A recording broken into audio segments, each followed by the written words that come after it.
পদ্মার বুক চিরে গড়ে উঠেছে বসতি। কেটে গেছে প্রায় ২৮ বছর, কিন্তু সময় বদলালেও বদলায়নি মানুষের ভাগ্য। এখনো সেখানে পৌঁছায়নি বিদ্যুৎ, গড়ে ওঠেনি কোনো স্কুল বা চিকিৎসা কেন্দ্র। মৌলিক সুবিধা থেকে বঞ্চিত হয়ে মানবতার জীবন কাটাচ্ছেন মাদারীপুরের শিবচরের পদ্মাচরের শত শত পরিবার। উপজেলার সদর যেতে হলে একমাত্র ভরসা ইঞ্জিন চালিত নৌকা। নদী পাড়ি দিয়ে দীর্ঘ পথ পায়ে হেঁটে পৌঁছাতে হয় গন্তব্যে। শিক্ষার অভাবে সবচেয়ে বেশি ক্ষতিগ্রস্ত হচ্ছে শিশুরা। অনেকেই বিদ্যালয়ে যেতে পারে না, ফলে বাড়ছে নিরক্ষরতার হার। এখানে মনে করেন সমস্যা প্রধান কারণ হয়েছে পড়ালেখার অনেক সমস্যা, তারপর হয়েছে বিদ্যুৎ বিল নাই, কারণ অনেক ফেস করতে হয়। রাস্তা চলাফেরাও করতে মানুষের অনেক কষ্ট হয়। দেখা যায় রাত বিরাত কেউ অসুস্থ হইলো, ডাক্তার মানে তখন তারে নিয়ে যেতে রোডের ব্যবস্থা না থাকার কারণে অনেক কষ্ট হয়। মানুষ মারাও যেতে পারে নিতে তখন 5 মিনিট 10 মিনিট সময় লাগে না যে এখান থেকে যেতে, প্রায় 2 ঘন্টা সময় লাগে।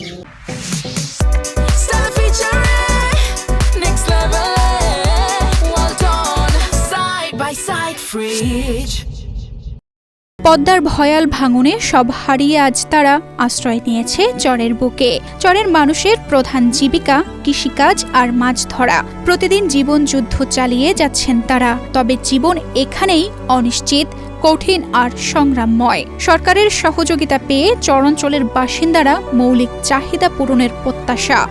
এই জায়গায় আমরা বসবাস করি, তা আমাদের সমস্যা হলো বিদ্যুৎ নাই।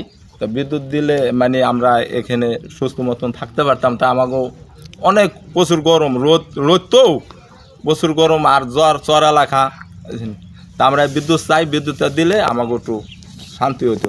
আমার গোহানের সমস্যা, এখানে রোডের দরকার, চলাচলের দরকার, ব্রিজ দরকার।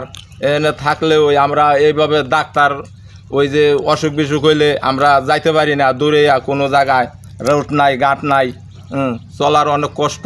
চরে চিকিৎসা কেন্দ্র না থাকার কারণে স্বাস্থ্য সেবা থেকে বঞ্চিত হচ্ছেন এখানকার বাসিন্দারা।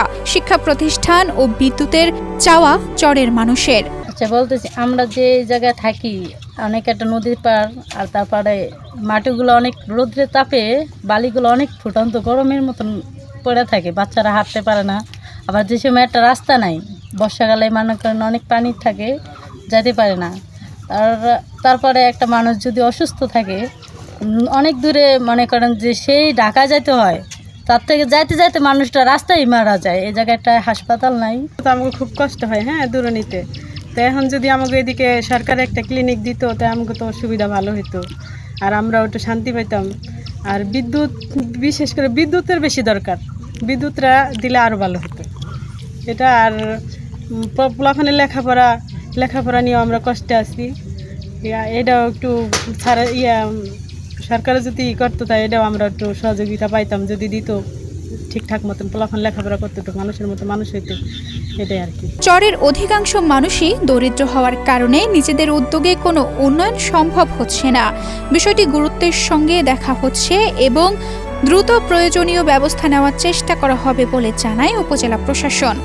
আমাদের যখনই আমাদের কোনো সরকারি বরাদ্দ আসে, আমি তখনই প্রত্যেকটা বরাদ্দের ক্ষেত্রে উপজেলা নির্বাহী অফিসারের যদি কোনো থাকে, জুরিসডিকশন থাকে, যে তার নিজের বরাদ্দ হিসেবে দেওয়ার যদি কোনো এখতিয়ার থাকে, আমি সেই সবগুলোই চরাঞ্চলে দেওয়ার চেষ্টা করি। এবং অলরেডি আমরা দিয়েছি বেশ কিছু চর এলাকার মধ্যে।